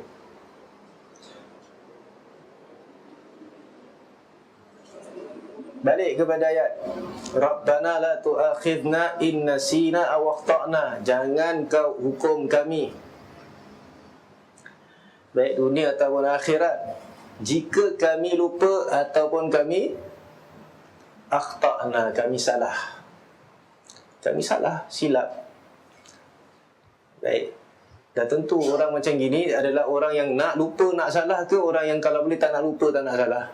Tak nak lupa. Dia kalau boleh nak solat 4 rakaat, tak nak lupa-lupa. Ada kita sengaja nak lupa-lupa. Tapi kalau lupa, jangan hukum kita. Kalau terlupa, buat juga benda yang salah contohnya, maka jangan hukum kita. Dan kalau memang tersalah, jangan hukum kita. Subhanallah. Rabbana wala tahmil alaina isran kama hamaltahu ala alladhina min qablina. Wahai Tuhan kami, janganlah engkau bebankan kami dengan beban yang berat, belenggu-belenggu yang engkau telah bebankan kepada orang-orang sebelum kami. Ini juga menunjukkan kefahaman orang-orang yang berdoa ni. Sebab dia tahu apa yang berlaku pada umat sebelum dia, bahawa Allah Subhanahu Wa Taala yang Maha Kuasa telah bebankan mereka dengan beban-beban yang berat. Tapi boleh buat punya, yang boleh buat. Sebagaimana dalam suratul A'raf, Allah SWT terangkan antara nikmat Allah adalah mengutuskan Rasul dan Nabi yang ummi, yang mengajak mereka kepada ma'ruf, menghalang mereka daripada kemungkaran. Wa yada'u anhum israhum wal aghlal allati kanat alaihim. Dan dia menggugurkan daripada mereka isra, beban-beban yang berat dan belenggu-belenggu yang dulunya membelenggu mereka. Jadi mereka kalau solat, mesti solat kat tempat tertentu je, tak boleh solat tempat sembarangan. Dan mereka kena wuduk dengan air je, tak boleh tayamum. Baik. Dan kalau ada najis tak boleh cuci, nak kena gunting. Itu antara diriwayatkan. Jadi tim semua berat. Dan kalau orang Yahudi ni, wanita haid dia tak apa ni, tak kasi masuk rumah pun, tidur kat luar. So macam itu sekali. Allah alam tu syariat mereka ke apa. Yang penting banyak belenggu-belenggu. Banyak syariat yang membebankan mereka, yang mereka terpaksa buat. Dan kita tahu kenapa? Sebab apa? Sebab mereka sendiri yang buat hal. Zalika bima asaw, zalika bima kanu yafsukun. Sebabnya mereka banyak ingkar perintah Nabi-Nabi mereka. Si banyak tanya sana, tanya sini, lawan sana, lawan sini. Akhirnya makin teruk, makin susah. Ada pun syariat Nabi SAW, syariat rahmah, syariat yang mudah. Jadi mereka minta, janganlah kau bebankan kepada kami sesuatu yang kami yang kau bebankan kepada orang-orang sebelum kami. Sebab ni masih lagi zaman turun wahyu. Tak mustahil ada je syariat-syariat yang baru. Jadi janganlah dia membebankan kita. Kemudian yang ketiga, doa yang ketiga, wal rabbana wala tuhammilna. Wahai Tuhan kami, jangan kau pikulkan kepada kami. Hummil maknanya pikulkan, suruh angkat.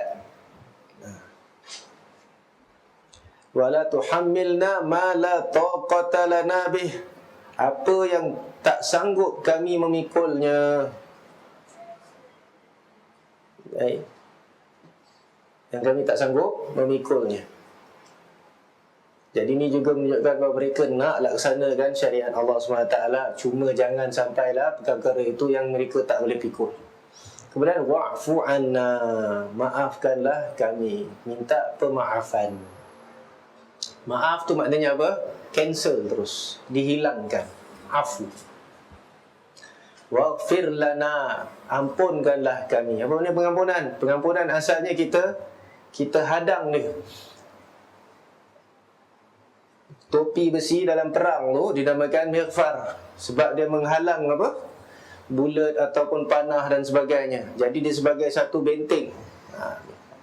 Jadi kalau dah dapat pengampunan, tak dapat tu semuanya. Dan dia juga ada makna apa? Hapuskan dosa-dosa. Warhamna, dan rahmatilah kami, kasihanilah kami ya Allah. Lawan daripada rahmah, jangan murkalah atas kami. Mudahkanlah untuk kami. Anta maulana, dan engkaulah sahaja penolong kami. Maula maknanya wali, penolong.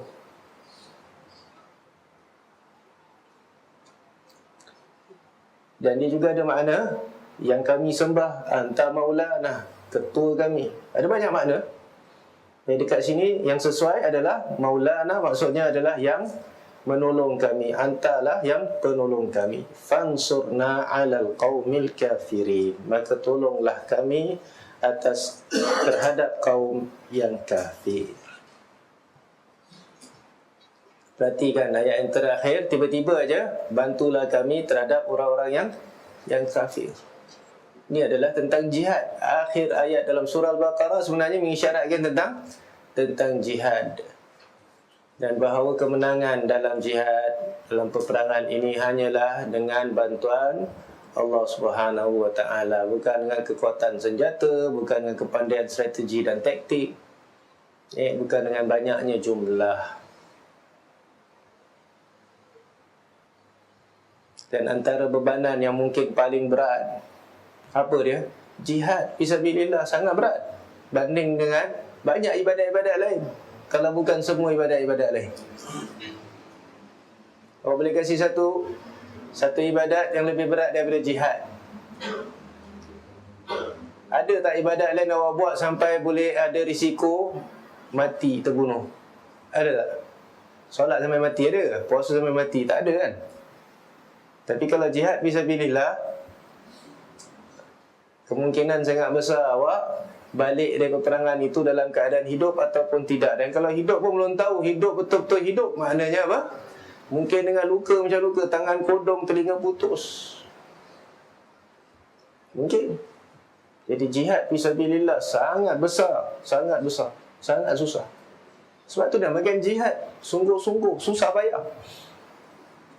Dan itu pahala jihad fisabilillah sangat besar di sisi Allah SWT, hingga kan orang mati syahid,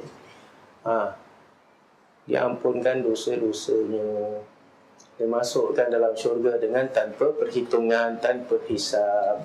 Dan banyak lagi fadilat-fadilat bagi orang-orang yang mati syahid di dalam jihad fisabilillah. Al-kulli hal, kita lihat makna dalam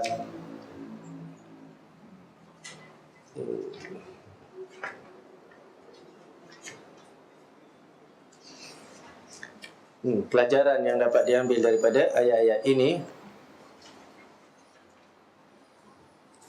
Yang pertama, menetapkan rukun iman, iaitu iman kepada Allah, malaikat-malaikatnya, kitab-kitabnya dan rasul-rasulnya. Adapun qada dan qadar, ia masuk dalam apa yang diturunkan kepada Rasulullah SAW. Ataupun dia masuk dalam apa ni? Beriman kepada Allah, beriman kepada qada dan qadar Allah. Ini ayat amanar rasuluh.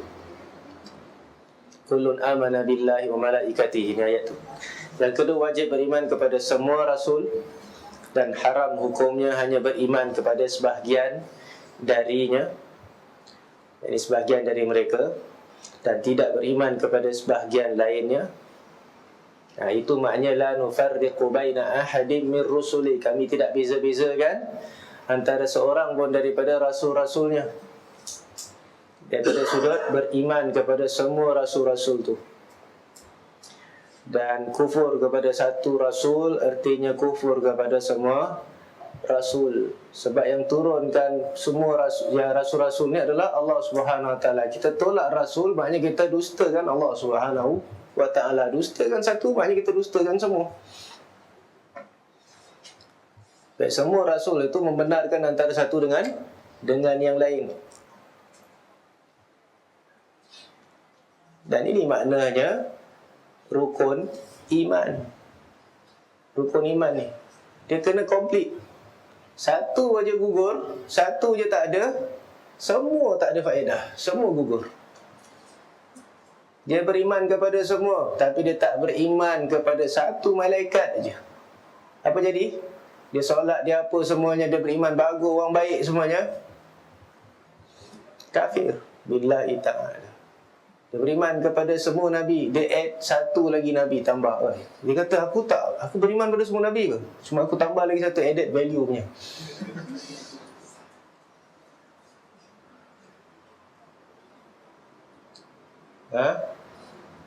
Kita katakan dia telah kufur sebab beriman kepada Rasul dan beriman kepada Rasul Allah, bukan yang kau add on. Yang kau tambah-tambah tu bukan Rasul. Beriman kepada orang yang bukan Rasul, menganggap seorang yang bukan Rasul sebagai Rasul, apa jadi dia? Kafir juga. Sebagaimana orang yang ingkar kepada seorang Rasul betul adalah kafir, beriman atau menganggap seorang yang bukan Rasul sebagai Rasul pun kafir juga. Ini jelas. Sebab tu Musailamah al-Kazab yang mendakwa sebagai Nabi itu, dia kafir, dan orang yang ikut dia pun kafir, sama je.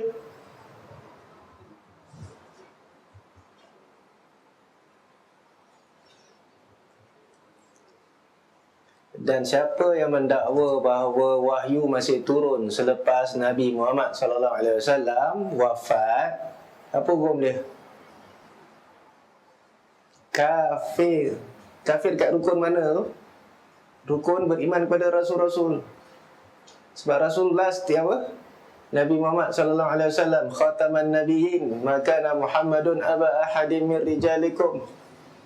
Muhammad bukan seorang bapa daripada anak lelaki kamu, tapi dia adalah Rasulullah wa khatamun nabiyyin, walakin Rasulullah wa khataman nabiyyin. Dan dia adalah penutup nabi-nabi. Apa makna nabi? Macam mana boleh jadi nabi? Macam mana nabi boleh jadi nabi? Bila dia dapat wahyu baru dia jadi Nabi. Sebelum dia dapat wahyu dia Nabi ke? Sebelum, masih baby dia boleh jadi Nabi. Nabi Isa bila dia cakap tu, qala Inni Abdullah, aku ni lah hamba Allah, dan seterusnya. Waktu dia dalam kandungan tu, dia dah jadi Nabi belum? Belum. Itu adalah satu tanda kan dia akan jadi Nabi, tapi dia belum jadi Nabi lagi. Sebab lepas itu dia ke solat ke, atau dia ajak orang solat ke, dia ajak syariat ke? Tidak, macam biasa, macam bayi lain. Nabi Muhammad SAW juga begitu. Sebelum dia dapat wahyu di Gua Hira, ke sebelum tu dah dapat wahyu? Belum. Sebelum dapat wahyu di Gua Hira, dia belum jadi Nabi. Tapi memang dia bakal Nabi. Dan ada banyak tanda-tanda dia akan jadi Nabi. Banyak tanda-tanda dia akan jadi Nabi.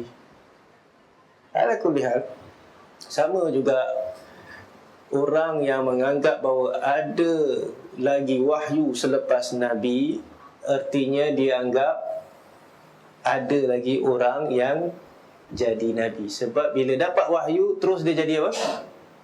Terus dia jadi Nabi. Wahyu maknanya Jibril datang jumpa dia, kasih wahyu daripada Allah SWT. Faham tak ni? Ini kalau ada, maknanya orang tu dah jadi Nabi lah. Ada tak orang macam itu? Tak ada. Wali macam ni hebat pun, dia tak ada, dia tak boleh dapat wahyu. Dia dapat wahyu je, dia dah jadi Nabi. Kalau ada Nabi, maknanya ada lagi Nabi selepas Rasulullah sallallahu alaihi wasallam. Sebab tu kita kufurkan setiap orang yang kata bolehnya adanya orang dapat wahyu selepas Rasulullah SAW. Tak kira lah dia kata Quran ke, hadis Qudsi ke, apa ke. Kalau wahyu daripada Jibril datang pada dia, maka dia adalah pembohong. Siapa percaya pada dia, dia adalah kafir billahil azim. Kata orang-orang Syiah, diorang percaya bahawa lepas Rasulullah SAW wafat, Jibril datang jumpa Fatimah alaihissalam, beri sampaikan wahyu, punya banyak, 3 kali lagi banyak daripada Quran kita. Yang herannya, suami Fatimah, siapa dia? Ali bin Abi Talib, tukang tulis wahyu, buat lagi terror. Fatimah sekarang lagi terror daripada Ali. Tukang tulis je, tolong hinanya Ali bin Abi Talib, semata-mata nak naikkan, nak tinggikan Fatimah. Ini dia khurafat.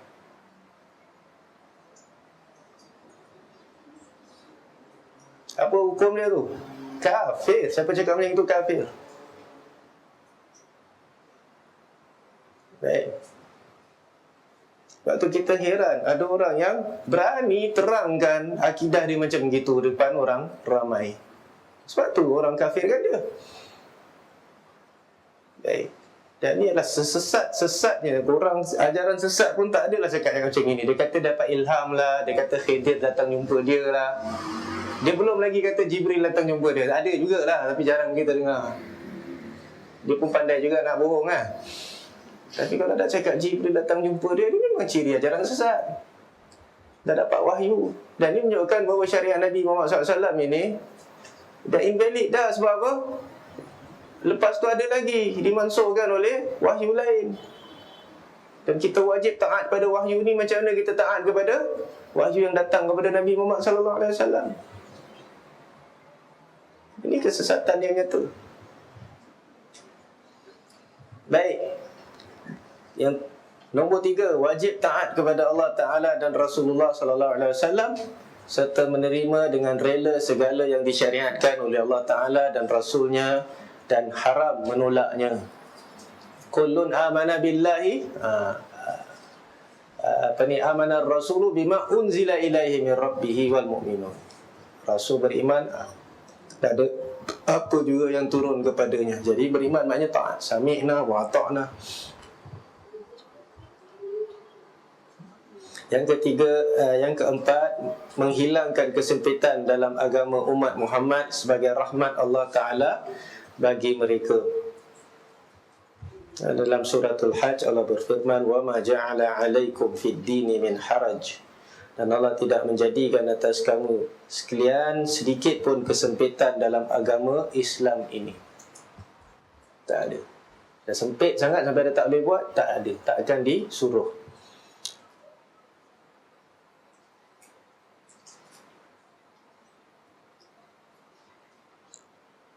Sebab tu bila mereka orang-orang Syiah ni, cakap lagi orang Syiah ni, mereka wajibkan manusia, orang Islam beriman kepada imam-imam mereka. Ini adalah satu bebanan yang mampu dibuat ke tak mampu dibuat? Macam mana nak buat?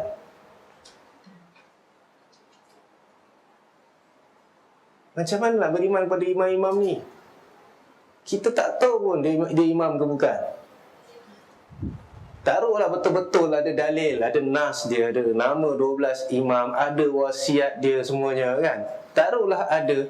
Tapi ada kat buku diorang aja, buku Syiah aja. Kat tempat kita tak ada. Macam mana diorang nak suruh kita beriman? Baik, dan kemudian mereka ada akidah tipu, taqiyah, sembunyikan kebenaran.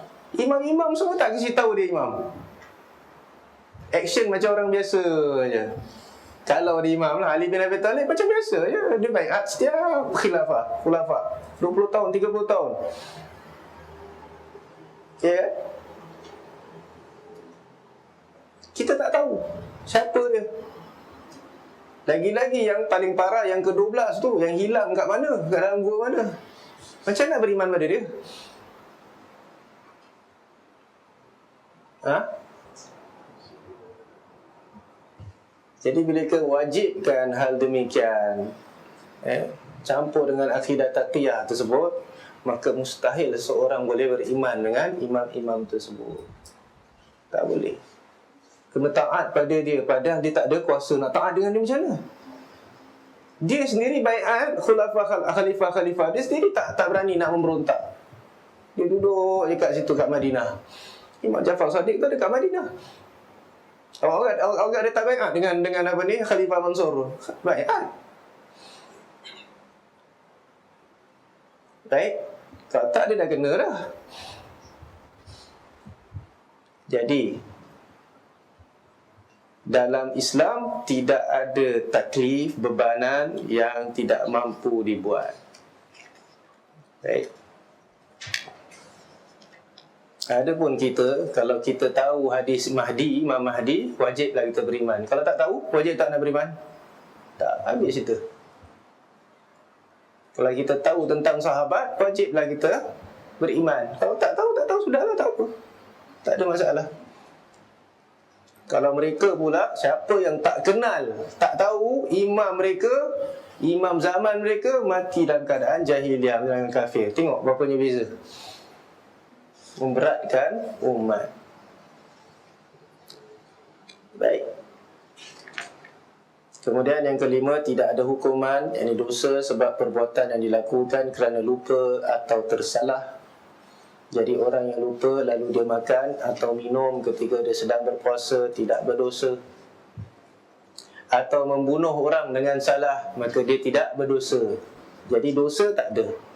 Tetapi kadang-kadang tetap disuruh bayar kafarah. Kalau bunuh dengan tidak sengaja, langgar orang tak sengaja, memanglah tak dosa. Tapi dia kena bayar diatnya.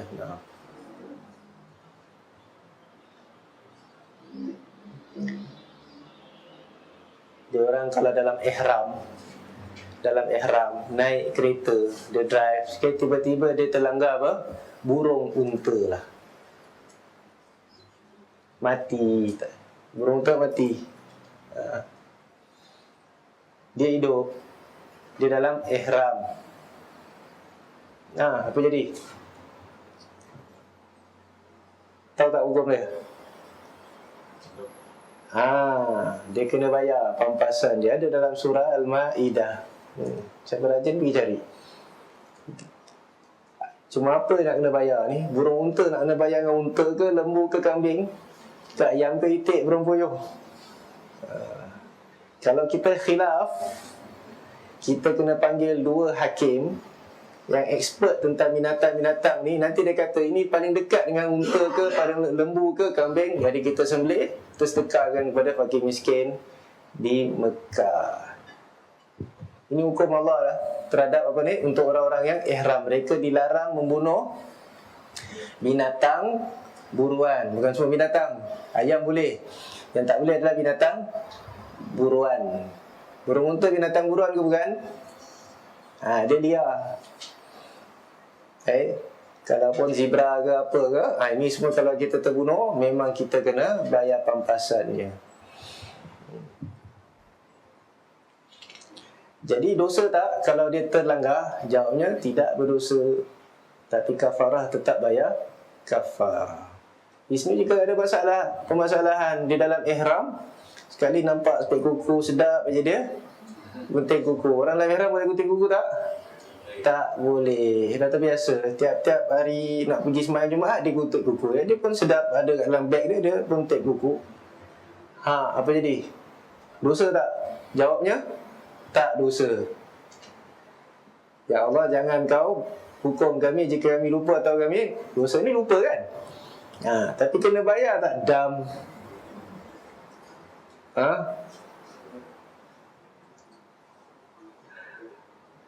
Siapa dah pergi haji, dah pergi umrah? Kena rewind.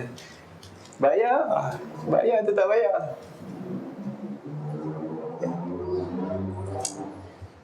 Jadi ada kalanya dosa diangkat memang, tetapi kadang-kadang tetap kena bayar pampasan.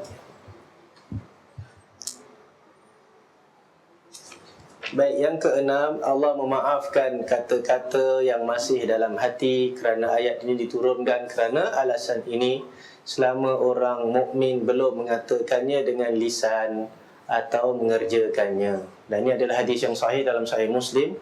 Sesungguhnya Allah tajawaza an ummati, memaafkan umatnya selagi mana dia belum berkata-kata, selagi belum dia beramal dengan amalan itu yang ada dalam hati dia, ataupun dia dah mengucapkannya. Jadi kata-kata dalam hati tidak dihukum oleh Allah Subhanahu wa ta'ala. Yang ketujuh, Allah Ta'ala mengajarkan doa ini dan disunatkan berdoa dengan doa ini. Doa apa ni? Rabbana la tu'akhidna in nasina wa akhtana sampai habis. Betul tak dia kata Allah mengajarkan doa ini? Boleh tak cakap macam itu?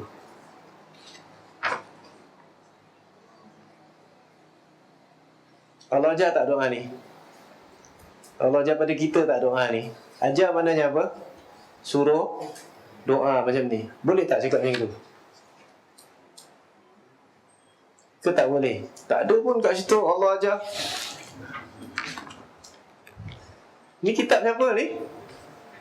Ni kitab siapa ni? Quran ni. Bukan kitab tafsir ni, kitab Quran. Quran ni kitab apa? Kitab Allah SWT. Jadi apa dekat dalam ni? Untuk siapa ni? Untuk Allah ke untuk kita ni? Untuk kita. Dan doa-doa ni untuk siapa? Untuk kita.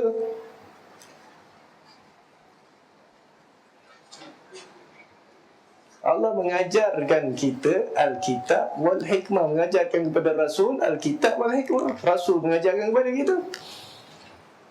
Jadi boleh kita katakan doa-doa ni bukan macam gitu je disuruh amalkan. Kalau disuruh amalkan, doa tu bagus ke tidak? Doa tu bagus. Baik. Dan ia mengikuti jejak Rasulullah SAW dan para sahabat beliau. Disebutkan dalam sebuah hadis bahawa orang yang membaca dua ayat ini menjelang tidur, yakni pada waktu malam, maka sudah cukup baginya, iaitu amanar rasul bima unzila ilaihi min rabbih sampai akhir surah Al-Baqarah. Jadi antara fadilat hadis ini ataupun surah ini, antaranya yang tadi itulah, Allah cukupkan dia. Ada yang mengatakan cukup di sini maknanya dia tak payah baca lain pun tak apa, baca dua ayat ni dah cukup untuk malam tu. Ada kata dengan sebab dia baca ayat ini dia akan terpelihara pada malam tersebut. Ada kata dia baca ayat ini kalau dia tak bangun qiyamul lail pun tak apa, dah cukup dah. Itu kelebihannya ayat ini. Ada kata Allah cukupkan apa-apa keperluan dia. Allah cukupkan apa-apa keperluannya dengan membaca dua ayat ini. Itu antara fadilatnya. Antara fadilat lain disebutkan dalam hadis bahawa ia adalah ayat yang tak pernah turun sebelum ini. Yang tak pernah turun sebelum ini. Sebelum dalam kitab-kitab lain lah, dan kitab-kitab Allah yang lain. Dan dalam satu lagi hadis bahawa ayat-ayat ini bila diturunkan maka terbukalah pintu langit yang sebelum ini tak pernah terbuka. Menunjukkan rahmatnya, besarnya dua ayat terakhir daripada surah Al-Baqarah ini.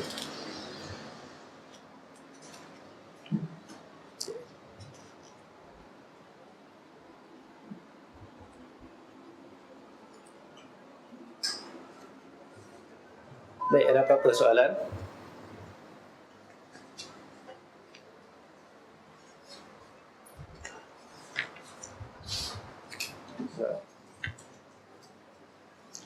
Baik, soalan di sini Ustaz, pahala anak soleh sampai kepada ibu bapa. Kalau tak soleh, bolehkah upah orang alim?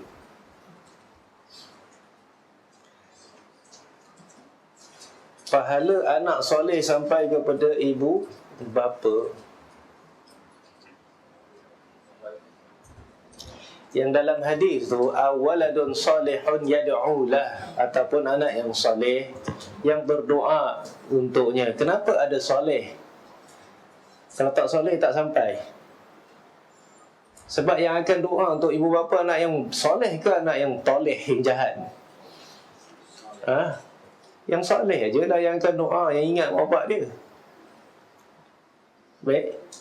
Kalau anak tak soleh, silap dia sendiri. Untuk dia pun dia tak doa, apalagi nak doa untuk orang lain. Baik. Jadi dia cerita pasal doa. Adapun pahala anak dia, yang ini amalan yang lakukan oleh anak yang soleh itu, dia dapat kalau dia adalah sebab dia mengamalkannya. Tapi kalau mak bapak ni, kalau dia tidak ajarkan satu persatu huruf-huruf dalam Quran tu contoh, ataupun dia tak ajarkan apa-apa amalan sunnah yang lain, tapi cukup dia ajar kepada apa, dia hantar anak ni belajar, contohnya ajak buat baik secara umum, tabiah dia jadi orang soleh secara umum, walaupun bukan satu-satu, yang satu-satu tu dia ajar oleh tok gurunya, tentulah mak bapak dia dapat pahala juga atas setiap amalan dilakukan oleh anaknya. Tapi ni tak ada niat hadiah pahala. Anak dia tak payah nak niat, tak payah nak doa, ya Allah berikanlah hadiah ni kepada mak bapak aku yang meninggal dunia. Tak ada pula. Tak payah niat pun dapat.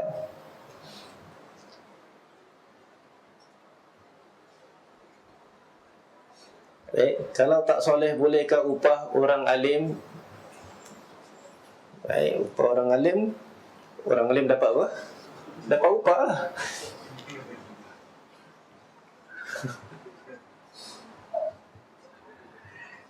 Tak ada orang alim nak ambil awak punya upah kalau dia betul-betul alim. Dia takkan ambil punya. Baik, ada soalan lain? Subhanakallahumma bihamdika asyhadu an la ilaha illa anta astaghfiruka wa atubu ilaika. Allahumma shalli ala nabiyyina Muhammad wa ala alihi wasallam. Assalamualaikum warahmatullahi wabarakatuh.